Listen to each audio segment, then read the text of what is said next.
Hello hi everyone, कशा आहात सगळे? स्वागत करते मी आपल्या सगळ्यांचं आपल्या युट्यूब चॅनलवर इन एसपी ट्युटोरियल्स. तर आज आपण पाहणार आहोत मराठी इयत्ता पहिली पाठ 18वा च ळ ह झ ए आणि एक मात्रा इथे आपण पाहणार आहोत. चला तर पाहून घेऊया. सुंदर असे इथे पाठ देण्यात आलेले आहे. या पाठात आपण व्यंजन आणि स्वर आणि स्वरचिन्हांची येथे ओळख करून घेणार आहोत. चला तर पाहून घेऊया. चित्रे बघ, ऐक व म्हण असं म्हणण्यात आलेलं आहे.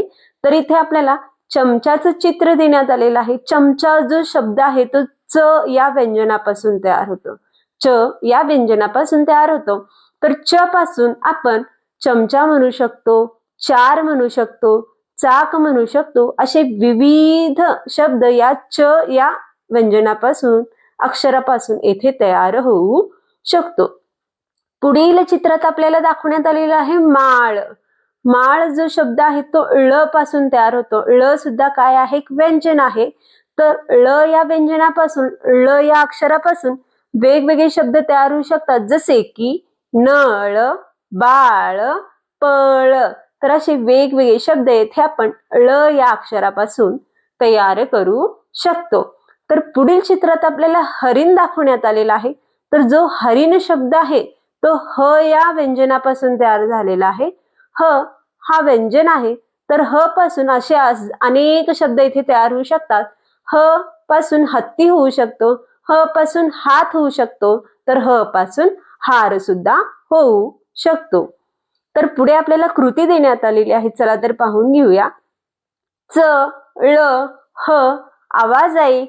च ळ ह अक्षरे पहा. च ळ ह अक्षरांना गोल कर. तर जेथे जेथे आपल्याला च आणि ळ आणि ह हे व्यंजन दिसून येणार आहेत, त्यांना त्या अक्षरांना आपल्याला ऐकायचं आहे, त्या अक्षरांना आपल्याला पाहायचं आहे आणि त्या अक्षरांना काय करायचं आहे? गोल करायचं आहे. एक कृती करून दाखवण्यात आलेली आहे. पहा, चाक देण्यात आलेला आहे चित्रात. तर चाक या शब्दात आलेला आहे च ला काय करण्यात आलेलं आहे? ते गोल करण्यात आलेला आहे. तर केळी दाखवण्यात आलेली आहे.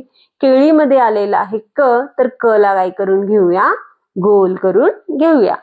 त्यानंतर हात दाखवण्यात आलेला आहे. तर हात या शब्दात ह आलेला आहे. तर ह ला काय करून घेऊया? गोल करून घेऊया. पुढे कृती देण्यात आलेली आहे. पहा, गिरव, लिही व म्हण असं म्हणण्यात आलेलं आहे. च ळ आणि ह हे व्यंजन देण्यात आलेलं आहे, जेणेकरून मुलांना च ळ आणि ह हे कसं लिहायचं आहे या कृतीवरून येथे मुलांना समजून येईल.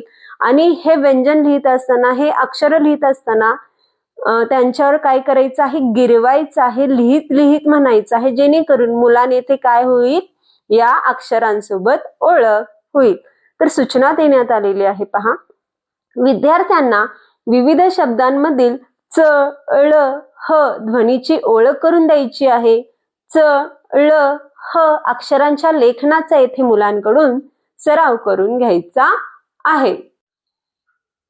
पुढील कृती आहे चित्रे बघ, ऐक व म्हण. आता येथे आपल्याला चित्र देण्यात आलेलं आहे. पहा, झाडाचं चित्र देण्यात आलेलं आहे. झाड हा जो शब्द आहे झ पासून तयार झालेला आहे. झ सुद्धा काय आहे? एक व्यंजन अक्षर आहे. तर झ पासून झाड येऊ शकेल, झ पासून झबला येऊ शकेल, झ पासून झरा येऊ शकेल. त्यानंतर इथे आपल्याला अनेक अजून चित्र देण्यात आलेलं आहे. झोपडी सुद्धा येऊ शकेल झ पासून, तर झ पासून झोका सुद्धा येऊ शकेल. तर झ हा अक्षर येथे आपल्याला गिरवण्यास सांगितलेला आहे. गिरव, लिही असं म्हण म्हणण्यात आलेलं आहे, जेणेकरून मुलांना येथे झ या अक्षराशी ओळख येथे होईल. पुढे कृती देण्यात आलेली आहे. ए आवाज ऐक, ए अक्षर पहा, ए अक्षराला गोल करा. तर ए जो आहे तो एडक्याचं चित्र देण्यात आलेलं आहे. एडका जो शब्द तयार झालेला आहे तो ए या स्वरापासून तयार झालेला आहे. कशापासून? ए या स्वरापासून तयार झालेला आहे. तसंच बाजूला एक सुद्धा लिहून दाखवण्यात आलेला आहे. एक जरी जेव्हा आपण लिहितो, तो जो एक शब्द आहे तो ए पासूनच तयार होतो. ए हा काय आहे? स्वर आहे. तर येथे आपल्याला ए ची ओळख करून देण्यात आलेली आहे. तर ए हा जो स्वर आहे त्याला स्वरचिन्हात लिहायचं असेल तर आपण एक मात्रात लिहितो. कसं लिहितो? एक मात्रात लिहितो. तर कसं लिहायचं पहा, व्यंजनांना अक्षरांना ते मात्रा कसं जॉईन करायचं, कसं लावायचं हे इथं आपल्याला कृतीत दाखवण्यात आलेलं आहे. प हा व्यंजन देण्यात आलेला आहे. वर आपल्याला काय करायचं आहे, एक मात्रा जोडायचा आहे. तर प ला जसं एक मात्रा बसला तर तो झालेला आहे पे झालेला आहे. प ला जसा मात्रा बसला तो झाला पे. तर पे वरून झालेला आहे पेरू. पे वरून झालेला आहे पेरू. तर खाली आपल्याला कृती देण्यात आलेली आहे पहा. गिरव, लिही व म्हण म्हणण्यात आलेला आहे. ए हा स्वर लिहायचा आहे, गिरवायचा आहे, म्हणत म्हणत लिहायचा आहे, जेणेकरून मुलं या स्वराची ओळख करून घेतील. पुढे आपल्याला कृती देण्यात आलेली आहे. एक मात्रा जोडून लिही व वाच. खाली काही व्यंजन देण्यात आलेले आहे. त्या प्रत्येक व्यंजनांना आपल्याला काय लावायचं आहे, एक मात्रा लावायचं. काय करायचं आहे, एक मात्रा लावायचा आहे. मात्रा लिहित असताना तो वाचायचा सुद्धा आहे. आपल्याला एक एक्झाम्पल देण्यात आलेलं आहे, कृती सोडून देण्यात आलेली आहे. चला तर पाहून घेऊया. क हा व्यंजन आहे. क या व्यंजनाला एक मात्रा बसलेला आहे तर तो झालेला आहे के. त्याचप्रमाणे म ला मात्रा बसला तर मे होईल. ल ला एक मात्रा बसला ले झाला. घ ला एक मात्रा बसला घे झाला. र ला एक मात्रा बसला रे झाला. ब ला एक मात्रा बे. न ला एक मात्रा ने. स ला एक मात्रा से. प ला एक मात्रा पे. त ला एक मात्रा ते. च ला एक मात्रा चे. ळ ला एक मात्रा ळे. ह ला एक मात्रा हे. झ ला एक मात्रा झे. अशा प्रकारे आपण येथे मात्रा देऊन हे सगळे व्यंजन लिहून घेऊ शकतो आणि मुलांकडून वाचून घेऊ शकतो. तर सूचना देण्यात आलेली आहे. चला तर पाहून घेऊया.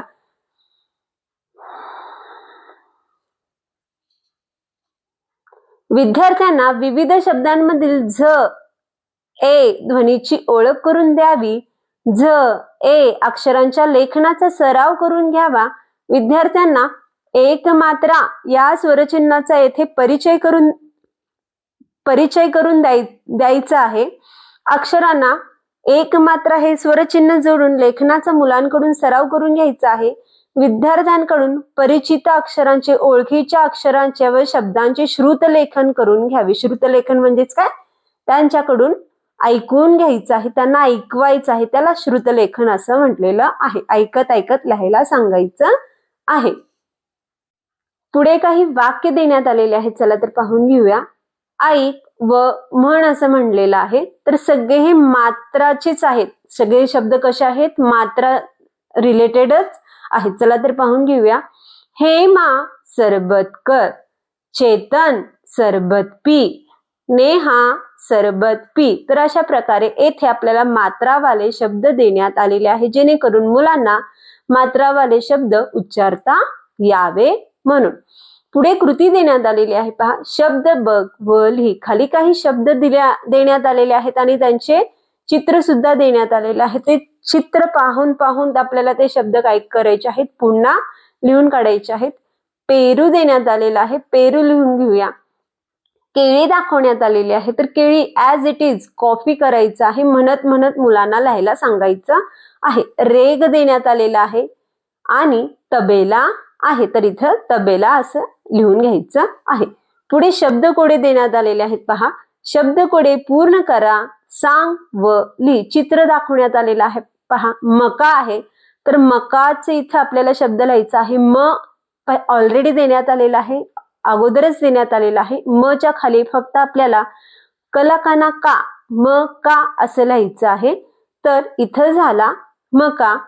त्यानंतर इथे आपल्याला समय दाखवण्यात आलेला आहे पहा. स ऑलरेडी देण्यात आलेला आहे, अगोदरच आहे. ई सुद्धा आहे. तर मध्ये काय लिहायचं आहे, म लिहायचं आहे. तर इथं आपल्याला कापसाचं चित्र दाखवण्यात आलेलं आहे. इथं ऑलरेडी आलेला आहे का आणि मधून लिहून घेऊया, मधोमध लिहून घेऊया पू. का पू स. तर अशा प्रकारे हे शब्दकोडे आपल्याला पूर्ण करता येईल आणि मुलांकडून हे प्रॅक्टिस करून घेणं गरजेचं आहे. सूचना देण्यात आलेली आहे पहा. दिलेल्या वाक्यांचे अनुवाचन करून घ्यावे. वर काही वाक्य दिलेले आहेत. हेमा सरबत कर, चेतन सरबत कर, चेतन सरबत पी, नेहा सरबत पी. तर ह्यांचं अनुवाचन म्हणजेच काय, पुन्हा पुन्हा रिपीट मुलांकडून रीड करून घ्यायचं आहे. साधे शब्द तयार करण्यासाठी अक्षरध्वनी जोडून शब्द करण्यास सराव करून द्यायचा आहे. साधे शब्द तयार करायला सांगायचे आहेत, जेणेकरून मुलं अक्षरध्वनी ओळखू शकतील. कुठलं अक्षर काय आहे हे मुलांना इथे समजून येईल. तसेच शब्दांचे अनुलेखन सुद्धा मुलांकडून करून घ्यायचे आहेत आणि चित्राचे निरीक्षण करून दिलेले शब्दकोडे येथे मुलांना सोडवून घ्यायचं आहे. तर अशा प्रकारे आज आपण पाठ 18वा हा पाठ पाहिलो. तर व्हिडिओ आवडल्यास लाईक करा, शेअर करा, सबस्क्राईब करा. पुन्हा भेटूया असेच अनेक व्हिडिओ घेऊन. Bye bye.